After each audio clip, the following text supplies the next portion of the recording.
नमस्कार विद्यार्थी मित्रांनो, MTS ऑनलाइन अकॅडमीमध्ये आपलं स्वागत आहे। मित्रांनो, यापूर्वीचे व्हिडिओज आपण पाहिले नसतील तर पाहून घ्या। सर्व लेक्चर्स आम्ही अपडेट करून घेत आहोत। तर आज आपण महाराष्ट्र गट ब अराजपत्रित पदांसाठीची संयुक्त पूर्व परीक्षा या परीक्षेचा अभ्यासक्रम काय असतो, त्यानंतर त्या अभ्यासक्रमावर आधारित प्रत्येक विषयावर किती प्रश्नांची संख्या आतापर्यंत कमीत कमी किती आली, जास्तीत जास्त किती आलेत, त्याचबरोबर त्या विषयांसाठी कोणती पुस्तकं वापरावीत, अभ्यास कसा करावा याबाबत आजच्या लेक्चरमध्ये आपण सखोल चर्चा करणार आहोत। तर आपण संयुक्त पूर्व परीक्षा जर बघितली तर ती सर्वसाधारण 2017 पासून संयुक्त पूर्व परीक्षा होते। आता ती असणारी त्या परीक्षेचं नाव महाराष्ट्र दुय्यम सेवा गट ब अराजपत्रित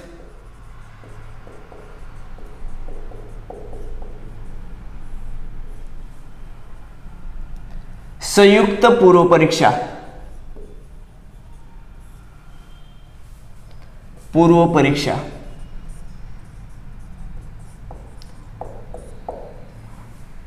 या नावाखाली ही जी परीक्षा होते ती 3 पदांसाठी होते।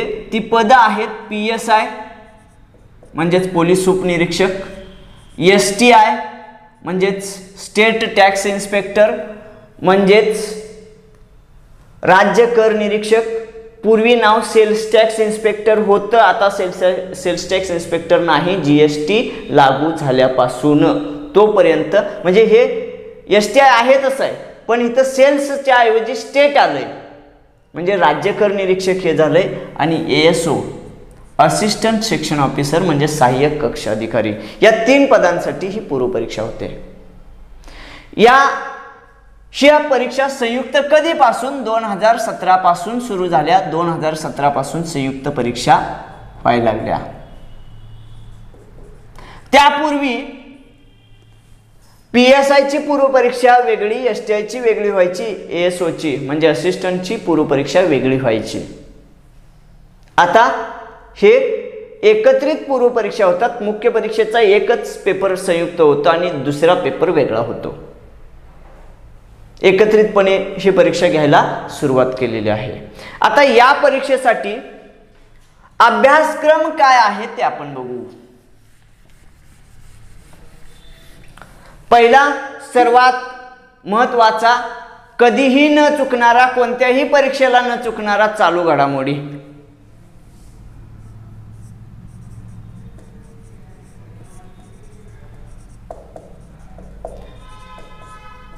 हा जो विषय आहे या चालू घडामोडी विषयावर सर्वसाधारण आतापर्यंत 2017 ते 19 या तिन्ही वर्षादरम्यान जर बघितलं, संयुक्त पूर्व परीक्षा सुरू झाल्यापासून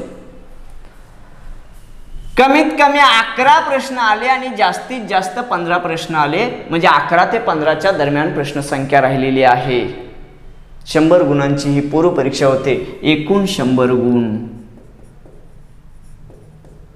100 प्रश्न, 100 गुणांची ही असणारी परीक्षा, त्यामध्ये 11 ते 15 प्रश्न हे चालू घडामोडीचे आलेले आहेत। आता यासाठी आपण संदर्भ साहित्य काय वापरायला पाहिजे, तर सर्वात महत्त्वाचं म्हणजे दररोज दैनिक जे आहे ते लोकसत्ता किंवा महाराष्ट्र टाइम्स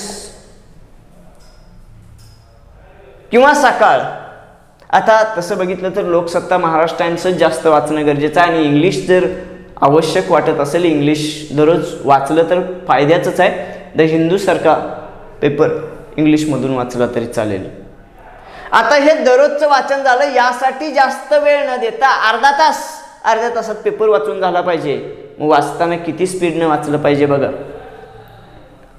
कारण बातमीचं हेडिंग बघितलं की ते आपल्या परीक्षेला उपयुक्त आहे का नाही हे कळलं पाहिजे, आणि हे उपयुक्त आहे का नाही हे कळण्यासाठी पहिल्यांदा अभ्यास सुरू करण्यापूर्वी मागील 10 वर्षाच्या म्हणजे 2011-12 पासून पुढे असणारे PSI STI असिस्टंट या परीक्षांसाठीचे प्रश्नसंच विश्लेषणासहित बाजारात उपलब्ध आहेत, ते खरेदी करा आणि ते चांगल्या पद्धतीने पहिल्यांदा वाचून घ्या. म्हणजे प्रश्न कसे येतात, प्रश्नांचं स्वरूप काय असतं हे पहिल्यांदा आपल्याला समजेल, आणि ते जर समजलं तर मग आपण बेसिक पासून अभ्यास करायला सुरुवात करणार. म्हणजे बेसिक मधल्या नोट्स आम्ही काय काढणार, संदर्भ ग्रंथातल्या नोट्स मध्ये आपल्या काय असायला हवं हे आपल्याला अगोदर कळतं, कारण आम्ही आयोगाने विचारलेले सर्व प्रश्न डोळ्याखालून घातलेले आहेत, त्याची विश्लेषण कशी दिलेली ते बघितलंय, उत्तरं कशी येतात, फसवलंय कसं हे बघितलंय, आणि हे जर चांगल्या पद्धतीने आपण वाचून घेतलं असेल तर माझ्या नोट्समध्ये नेमकं काय यायला पाहिजे, माझ्या वाचनात नेमकं काय यायला पाहिजे हे नक्की कळतं.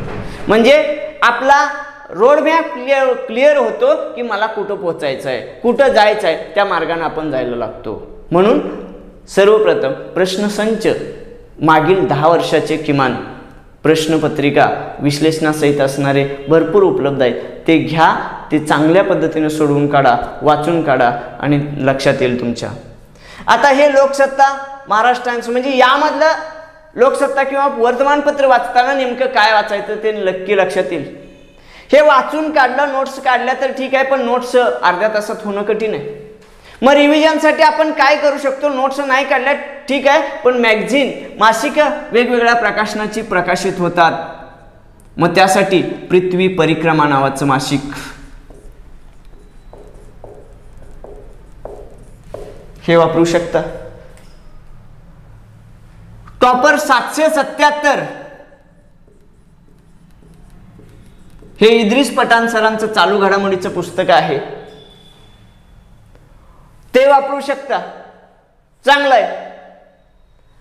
किंवा सिम्प्लिफाईड चालू घडामोडी डायरी आहे, त्याचबरोबर इतर प्रकाशनाचीही मॅगझिन प्रकाशित होतात, त्यापैकी किमान एक मासिक तुम्हाला जे आवडेल ते वापरा, वाचून घ्या. बाजारात गेल्यानंतर वेगवेगळ्या प्रकारची मासिकं वाचा, तुम्हाला वाटलं की नाही बाबा ही भाषा मला अवघड जाते समजायला, दुसरं आवडते ते वाचा, काय हरकत नाही, पण किमान एक मॅगझिन आणि एक पुस्तक चांगलं वाचा. म्हणजे टॉपर 777 अतिशय चांगला, अगदी इत्थंभूत माहिती दिलेला आहे, तेही वापरा.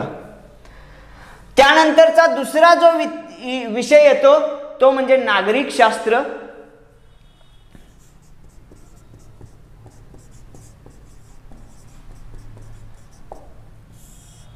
या नागरिक शास्त्र विषयावर म्हणजे प्राथमिक राज्यघटनेचा अभ्यास, त्याचबरोबर राज्य व्यवस्थापन, प्रशासन आणि ग्राम व्यवस्थापन म्हणजेच प्रशासनाशी रिलेटेड प्राथमिक राज्यघटनेचा अभ्यास, पंचायत राजशी रिलेटेड जास्त प्रश्न असतात. आणि हे जर प्रश्नसंख्या सांगायची असेल तर ते कमीत कमी 8 प्रश्न आलेत आणि जास्तीत जास्त 13 प्रश्न आले. म्हणजे ह्याच्यावरती असणारे प्रश्न आपल्याला सोडवायचे असतील तर साहजिकच प्रश्नसंचामध्ये सगळेच तुम्ही नागरिकशास्त्राशी संबंधित असणारे प्रश्न पण बघितलेले असणार आहेत जर वाचला असेल तर. ऐकून सोडून दिलं तर मग MPSC पण तुम्हाला सोडून देईल, हे लक्षात ठेवा. ठीक आहे, नागरिकशास्त्र वाचत असताना संदर्भ काय वापरायचा, तर बेसिकच्या नोट्स तर सगळ्यांच्याच काढायला होणार, शेवटी मी ते सांगतो.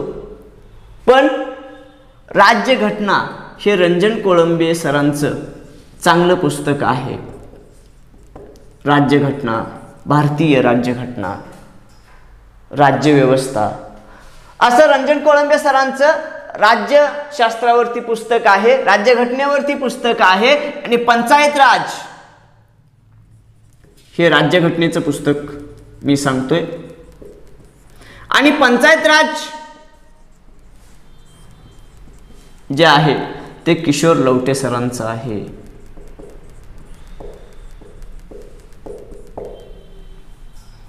हे चांगलं केलं तर तुमचा मार्क्स जाणार नाही. आणि अगदीच एकनाथ पाटील तात्यांचा जर ठोकळा वापरला तर त्यामध्ये पंचायत राज आणि राज्यघटना शॉर्टमध्ये दिलेलं आहे, शॉर्ट बट स्वीट चांगलं दिलंय.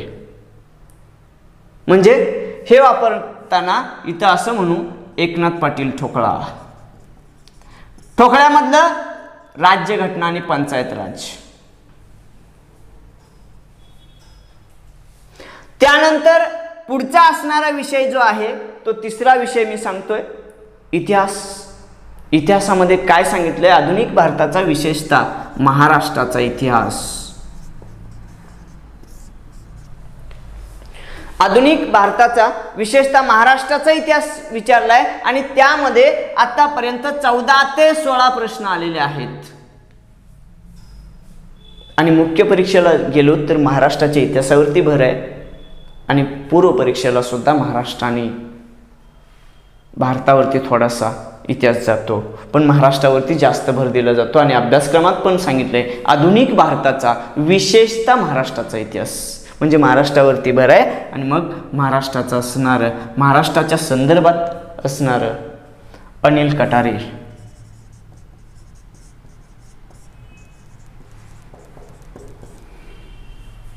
किंवा जयसिंगराव पवार,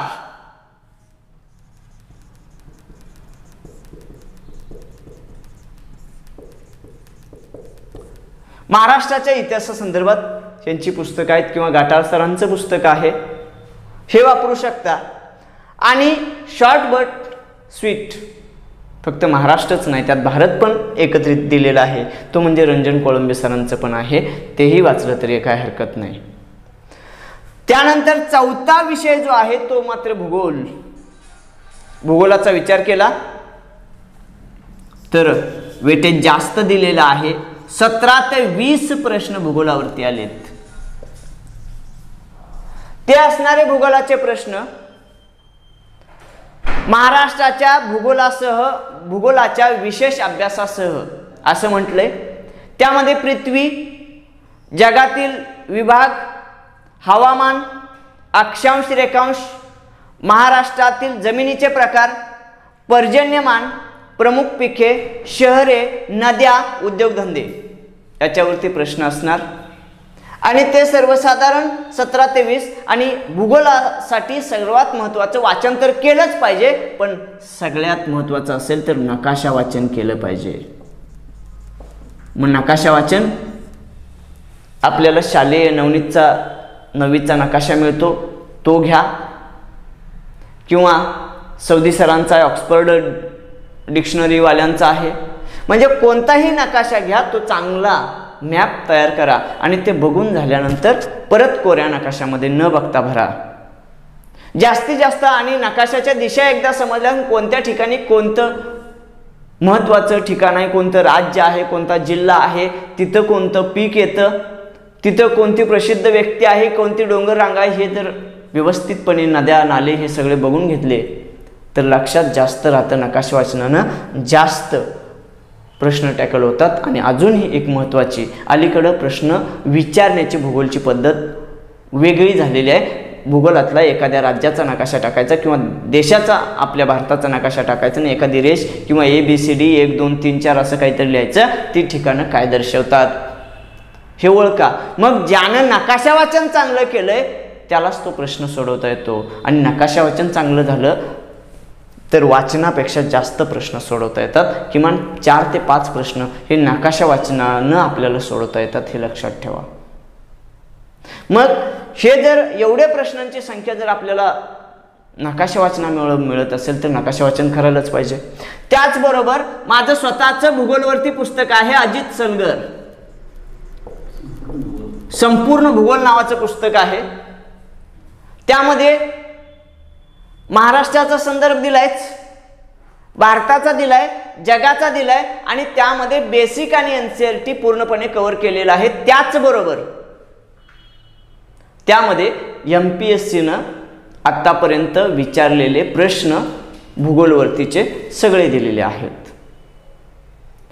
जग खगोलाचं दिलंय आणि शॉर्टमध्ये चार्ट करून दिलेले आहेत, शॉर्टकट्स दिलेले आहेत, कशा प्रश्नांची कशी उत्तरं देता येतील त्या पुस्तकामध्ये सगळे डिटेल्स दिलेत. आणि त्याचबरोबर मी शॉर्टकटचे जे व्हिडिओ केलेत, ते जे शॉर्टकट मी सांगितले ते माझ्या पुस्तकामध्ये व्यवस्थितपणे मी दिलेलं आहे, चार्ट करून दिलेलं आहे. त्यामुळं अजित सलगर हे भूगोलाचं पुस्तक वापरा, नकाशा वाचन करा. आणि तुम्हाला वाटलं की भूगोलाचं अजून कोणाचं वापरावं तर निश्चितपणे तुम्ही वापरू शकता. त्यासाठी सौदी सरांचं महाराष्ट्राचा भूगोल वापरू शकता. ठीक आहे. त्यानंतर जो विषय येतो तो अर्थव्यवस्था. तो असणारा अर्थव्यवस्था आपण आता वरती घेऊ.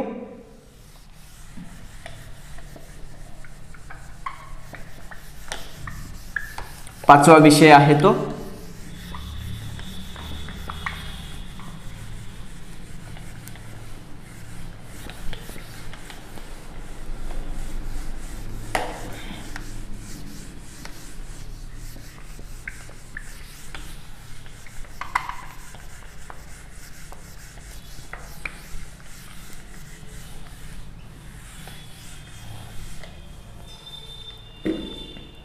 अर्थव्यवस्था. पाचवा विषय अर्थव्यवस्था.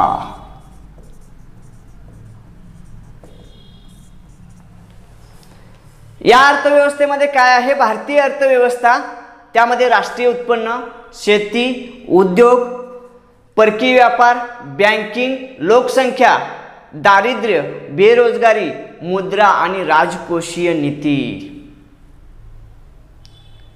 याबाबतचे प्रश्न असणार. त्यानंतर शासकीय अर्थव्यवस्थेमध्ये अर्थसंकल्प, लेखापरीक्षण या संदर्भातले प्रश्न असतात. आणि आजपर्यंत वेटेज जे आहे ते 20 ते 24 प्रश्न या अर्थव्यवस्थेवर आलेत. याचं कारण असं आहे की राज्यसेवेला विज्ञानावरती भर दिलाय आणि दुय्यम सेवा गट ब साठी अर्थशास्त्रावरती पूर्वपरीक्षेला भर दिलाय. त्याचे कारण आहे की STI राज्य कर निरीक्षक म्हणून तुम्हाला निवडायचं असेल तर अर्थव्यवस्थेवर का भर देऊ नये? साहजिकच अर्थव्यवस्थेवर भर दिला जातो. मग 20 ते 24 प्रश्न येतात. यासाठी आपण सर्वात जास्त पंचवार्षिक योजनांवरती वगैरे भर द्यावाच लागणार आहे. लेखापरीक्षण बघावं लागणार आहे. मग पुस्तकं कोणती वापरायची? ज्ञानेश्वर मगर सर,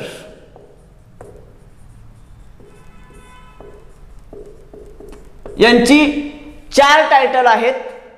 भारतीय अर्थव्यवस्था, माइंड मॅप, योजना. हे जे आहे ते ज्ञानेश्वर मगर सरांचे अपडेटेड पुस्तक आहेत, ते वापरा. त्यानंतर रंजन कोळंबे सरांचं अर्थव्यवस्थेचं पुस्तक आहे, ते वापरा. याच्यातून तुमचे अर्थव्यवस्था पूर्णपणे कव्हर होईल. त्यानंतरचा पुढचा भाग आहे तो 6वा विषय आहे सामान्य विज्ञान.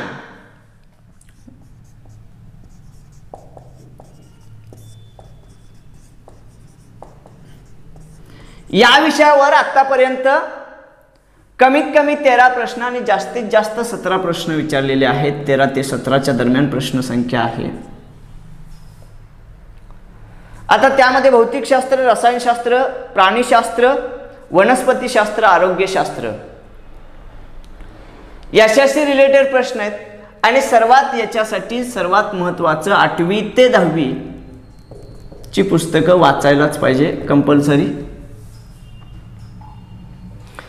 त्यासाठी अनिल कोलते सरांचं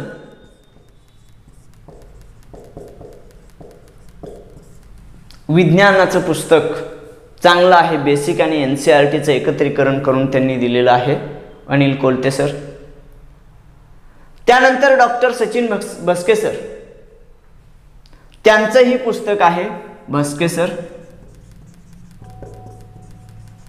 हे विज्ञान वापरलं पूर्ण होऊन जाईल. त्यानंतरचा 7वा जो विषय आहे तो म्हणजे आपला आवडता अंकगणित आणि बुद्धिमत्ता किंवा बुद्धिमापन. आता अंकगणित बुद्धिमापनवरती कोणती पुस्तक वापरायची, कशी वापरायची, त्याबाबत आमचे अंकगणित बुद्धिमापनचे मार्गदर्शक श्री तुपे सर तुम्हाला त्या लेक्चरमध्ये सांगतच असतात. तरीही मी जाता जाता सांगून टाकतो डिटेल्समध्ये, तुपे सर बोलतीलच. 15 ते 19 प्रश्न अंकगणित बुद्धिमापनवरती आहेत प्रत्येक परीक्षेमध्ये. आणि पूर्वी तर 20-20 प्रश्न यायचे. असे नका, आता सध्या 15 ते 19च्या दरम्यान आकडेवारी आहे. आता त्यासाठी अंकगणितासाठी काय वापरावं? फास्ट ट्रॅक सतीश वसे सरांचं, त्याचबरोबर पंढरीनाथ राणे,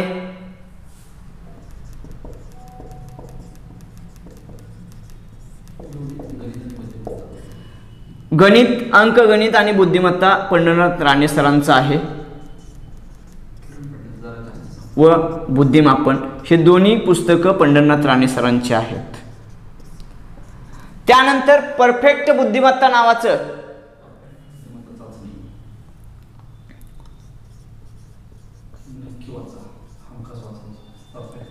बुद्धिमत्ता, परफेक्ट बुद्धिमत्ता चाचणी, हे हमखास वाचण्यासारखं महत्त्वाचं पुस्तक आहे. सगळ्या ट्रिक्स दिलेत आतापर्यंत. गट क, गट ब, गट अ, राज्यसेवेपर्यंत आलेले प्रश्न आणि त्या संबंधित टॉपिकमध्ये असणारे क्ल्यू, जास्तीत जास्त ट्रिक्स आणि एकदम सोप्या भाषेत सोडवून देणारं हे असणारं प्राध्यापक किरण पाटील सरांचं पुस्तक आहे.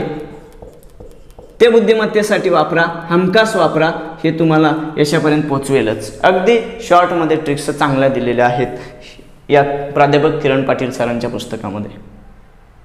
आता तुम्हाला वाटलं याच्यापेक्षा वेगळं वापरू नये का? तुम्हाला जर आवडलं तर नक्की वापरा, काय हरकत नाही. पण मी पुस्तक वाचन करून त्यामध्ये जे व्यवस्थितपणे मान्य आहे, जे जास्तीत जास्त मुलांना समजेल अशा भाषेत मला जे जाणवलं ते मी तुम्हाला रेफरन्स बुक सांगितले. याच्यापेक्षा वेगळे वापरले तरी काय हरकत नाही. पण जे वापराल ते प्रामाणिकपणे वापरा आणि ते लक्षात ठेवा. पुस्तकं जास्त आणली आणि लय वाचलं, लक्षात काहीच नाही, त्याचा उपयोगच नाही. म्हणजे आपल्या लक्षामध्ये राहणाऱ्या ट्रिक्स त्यामध्ये असाव्यात, समजणारी भाषा असावी आणि जास्तीत जास्त स्टडी मटेरियल त्यामध्ये असावी, जास्तीत जास्त माहिती असावी. या सगळ्यांचं एकत्रीकरण ज्या पुस्तकात असेल ते पुस्तक आपण बऱ्यापैकी वापरावं. तर मित्रांनो, हे विषय वाईज झालं. पण आता या सगळ्यांच्यासाठी एकत्र काहीतरी करायला पाहिजे का नाही? इमारत आपण उभी केली पण पाया उभारला पाहिजे का नाही? हे विषयवाईज अभ्यासक्रम आहे म्हणून मी सांगत असताना हे सगळं सांगितलं.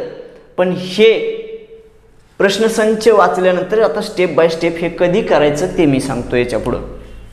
बघूया.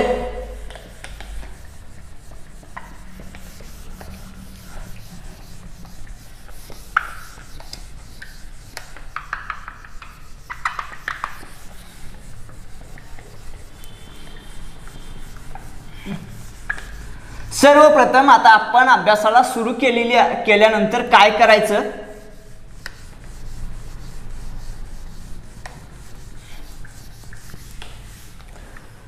अभ्यासाला सुरुवात केलेली आहे. सुरुवात केल्यानंतर पहिलं काम आपण अभ्यासक्रम डाउनलोड करून घ्यायचा आणि अभ्यासक्रम चांगल्या पद्धतीनं वाचायचा आणि किमान 10 वेळा लिहून काढायचा.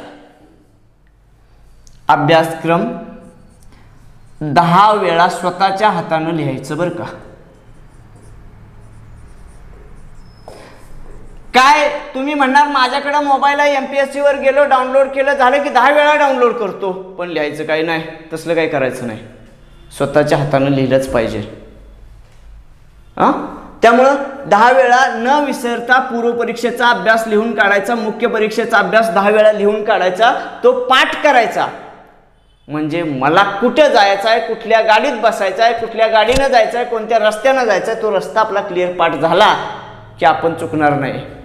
नाहीतर तुम्हाला डोबळमानानं वाचन केलं, असा असा असा असा सिलेबस आहे, हा आहे, तो आहे, आणि मग तुम्ही आपलं एकदाच मॅप बघितला आणि गाडीवर बसलात, तिकडे त्या रस्त्याला कधीच गेला नव्हता आणि एका ठिकाणी असे आले की 4 रस्ते आले, 3 रस्ते आले आणि तुम्ही जिकडं वळायचं तिकडं न वळता तिसरीकडेच वळला तर जाणार कुठं हो? म्हणजे मुंबईला जायच्या ऐवजी तुम्ही बेंगलोरला पोचणार. तिथं गेल्यानंतर परत मुंबईचा रस्ता हुडकत बसणार. म्हणजे त्यासाठी 1-2 वर्ष खर्च केलेले असणार. असा वेळ न घालवता पहिल्यांदा अभ्यासक्रम पाठ करायचा, लिहून ठेवायचा. त्यात जे डायरी किंवा एक वहीच त्यासाठी करा की तेवढ्या वेळा अभ्यासक्रम लिहून काढायचा, मनन करायचं, चिंतन करायचं, वाचायचं, ते पाठ झालं पाहिजे. पहिलं काम.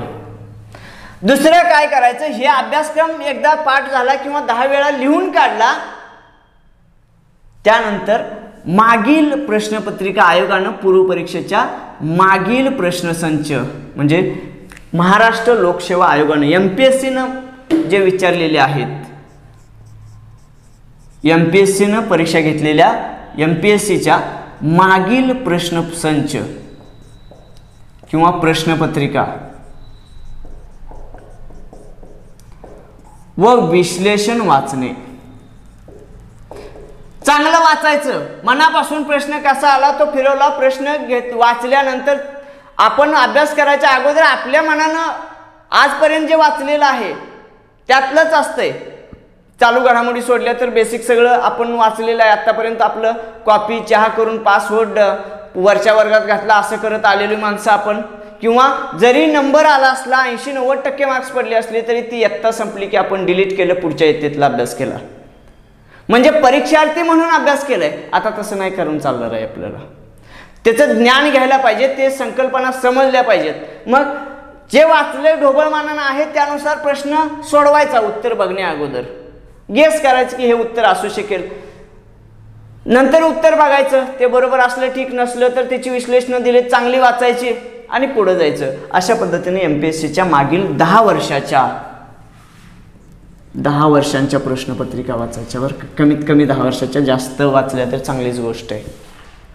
पण 2011 पासून आतापर्यंतच्या तरी प्रश्नपत्रिका आणि त्यांचं विश्लेषण बघणं गरजेचं आहे. म्हणजे तुम्हाला कळेल की आयोग काय विचारतोय.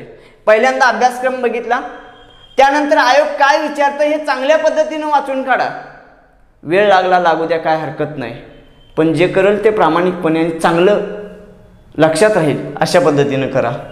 तिसरा मुद्दा येतो, आता इमारत उभी करायची, इमारतीत काय काय मटेरियल पाहिजे हे आपलं या 2 मुद्द्यांमध्ये आपल्याला कळालं. काय वापरायचं आहे, कसं स्ट्रक्चर बनवायचं हे कळालं. आता तिसरा मुद्दा येतो बेसिकच्या नोट्स, म्हणजे 5वी पासून 12वी पर्यंत, 5वी ते 12वीच्या नोट्स वाचायचं चांगल्या पद्धतीने आणि त्यानंतर नोट्स काढायच्या.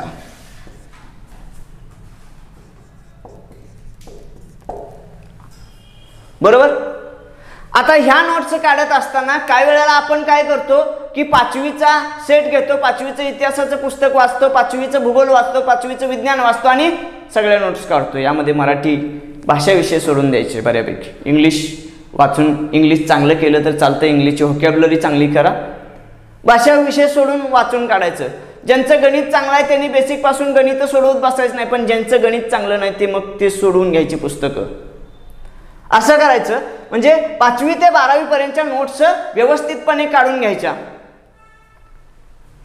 वाचन झाल्यानंतर जे परीक्षेला आवश्यक आहे ते आपण प्रश्नपत्रिकामध्ये बघितले, काय परीक्षा विचारते त्याच्याशी निगडीत असणारी माहिती आपल्याला कमी शब्दामध्ये कशी लिहिता येईल तसं सारांश रूपानं आपण लेखन करायचं. म्हणजे एका पेजवर किमान, म्हणजे जास्तीत जास्त न लिहिता कमीत कमी ओळीत लिहिलं पाहिजे आणि ते आपल्याला समजलं पाहिजे की ती ओळ लिहिल्यानंतर त्याच्या मागचा इतिहास काय आहे. ती ओळ वाचल्यानंतर आपल्याला ते पान आठवलं पाहिजे.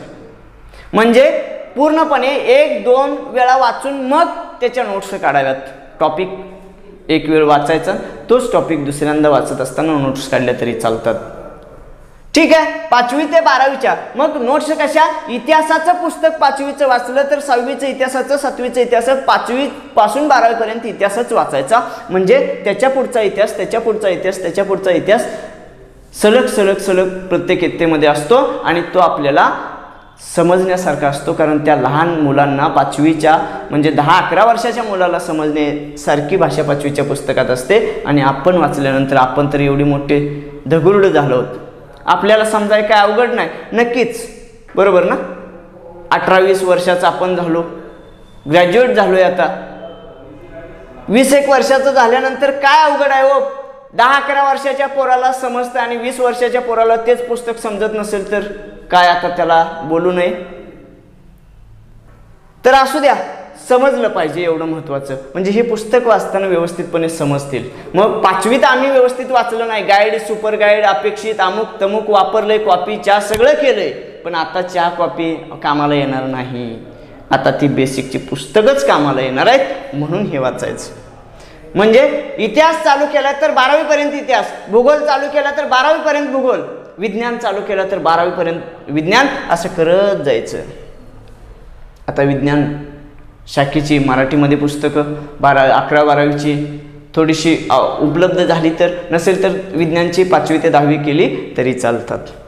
हे झालं नोट्स काढणं. तिसरी स्टेप, हे वाचल्यानंतर ह्याची रिव्हिजन करायची. नोट्सची रिव्हिजन, नोट्स रिव्हिजन, चौथा मुद्दा येतो. चांगली रिव्हिजन करायची. आणि त्यानंतर जे मी मगाशी अभ्यासक्रमानंतर अभ्यासक्रमासोबत पुस्तकं सांगितली, मग चालू घडामोडीला काय वाचायचं, इतिहासासाठी काय वाचायचं, भूगोलसाठी काय वाचायचं, विज्ञानसाठी काय वाचायचं, अर्थशास्त्रासाठी काय वाचायचं, अंकगणित बुद्धिमापनसाठी काय आवश्यक आहे, कोणती पुस्तकं वापरायची, याबाबत राज्यघटनेबाबत काय वापरायचं, हे जे मी सांगितलं मगापासून, ती पुस्तकं म्हणजे संदर्भ पुस्तकं यावेळी वाचायची. लक्षात ठेवा मित्रांनो, आपल्याला यश जर मिळवायचं असेल तर इमारत उभी करत असताना अशा स्टेपनं उभी करावी लागेल. म्हणजे इमारत भक्कम होईल, इमारत कधीही डगमगणार नाही आणि आपल्याला लवकरात लवकर यश मिळेल. तर मित्रांनो, आज आपण महाराष्ट्र दुय्यम सेवा गट ब अराजपत्रित संयुक्त पूर्व परीक्षेसाठी आवश्यक असणारा अभ्यासक्रम, त्या प्रत्येक विषयासाठी किती गुणांचे प्रश्न आलेत, कमीत कमी किती प्रश्न आलेत, जास्तीत जास्त किती आलेत, त्यासाठी संदर्भ साहित्य काय वाचायला पाहिजे, त्याबाबत सविस्तर चर्चा केली. आणि नुकताच अभ्यास सुरू केलाय तर पहिल्यापासून काय करायचं आहे, ह्या 5 स्टेप दिलेत. ह्याच स्टेपनुसार जावा, नक्की तुम्ही यशापर्यंत पोहोचणार, यात शंका नाही. तर मित्रांनो, अजूनही आपलं MTS ऑनलाईन अकॅडमीचं ॲप डाउनलोड केलं नसेल तर नक्की डाउनलोड करा. त्याचबरोबर महाटेस्ट सिरीज MTS या यूट्यूब चॅनेलला सबस्क्राईब केलं नसेल तर सबस्क्राईब करा. तुमच्या मित्रांना अजूनही माहीत नसेल तर फॉरवर्ड करा, त्यांना माहिती द्या आणि पाहायला सांगा, त्यांनाही त्याचा फायदा होईल. की ज्यामुळं तुमच्या एखाद्या सांगण्यामुळं एखादा अधिकारी बनला तर तो अधिकारी तुम्हाला आयुष्यात कधीच विसरणार नाही, कारण त्यानं MPSCचा किंवा सिलेबसचा कधीच विचार केलेला नव्हता किंवा दिशाहीन अभ्यास करत होता, ज्याला काहीच माहीत नव्हतं, पण MPSCचा अभ्यास करायचा म्हणून 2, 3, 4 वर्ष घालवलेत, दिशाहीन अभ्यास केलाय, भरपूर पुस्तकं वाचलेत, पण परीक्षेच्या दृष्टीनं व्यवस्थितपणे काहीच वाचलं नाही. जे परीक्षेमध्ये प्रश्न येतात त्या दृष्टीनं वाचन व्यवस्थित झाले नाहीत, प्रश्नपत्रिका व्यवस्थित सोडवलेल्या नाहीत, अभ्यासक्रम व्यवस्थित बघितलेला नाही, या गोष्टी त्याच्या झालेल्या नसतील, म्हणून कदाचित त्याला अपयश येत असेल. तर अशाही व्यक्तीला व्हिडिओ पाहण्यास सांगा की ज्यामुळं तो सिलेक्ट झाल्यानंतर आयुष्यभर तुम्हाला लक्षात ठेवेल. तर मित्रांनो, पुढच्या लेक्चरमध्ये भेटूया, तोपर्यंत थांबूया. धन्यवाद.